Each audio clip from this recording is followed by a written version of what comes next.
Comme chaque année, il est fondamental de se faire une idée précise des changements susceptibles d'influencer les conseils, les stratégies que vous délivrez à vos clients. En conséquence, l'objectif de cette journée, c'est de justement tirer les conséquences pratiques des solutions apportées par les lois de finances, mais aussi les dernières publications du BOFIP, les jurisprudences d'actualité et plus généralement toute nouveauté qui intéresse directement les praticiens du patrimoine. Les thèmes seront abordés avec pragmatisme et seront illustrés par l'exemple. Évidemment, c'est la patte habituelle de FIDroit. On abordera en particulier les thèmes suivants. Alors, l'impôt sur le revenu, les mises à jour annuelles, les surprises qui vont avec.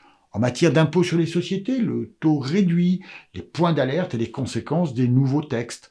On parlera par exemple de l'imputation des déficits fonciers, des ventes d'immeubles à rénover, les conséquences sur les déficits fonciers ou les plus-values immobilières.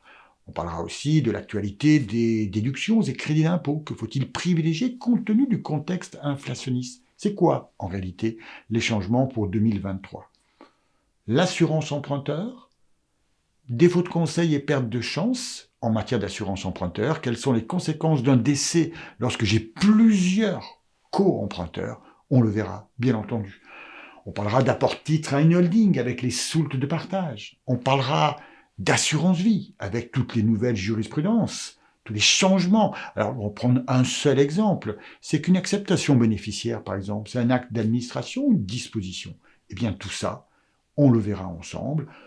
Le 757B, vous le verrez également, peut être risqué avec la souscription d'un nouveau contrat ou d'un ancien. Attention. Le dossier de cette année sera centré sur la stratégie gagnante du contrat de capitalisation et de l'assurance vie pour générer des revenus et transmettre.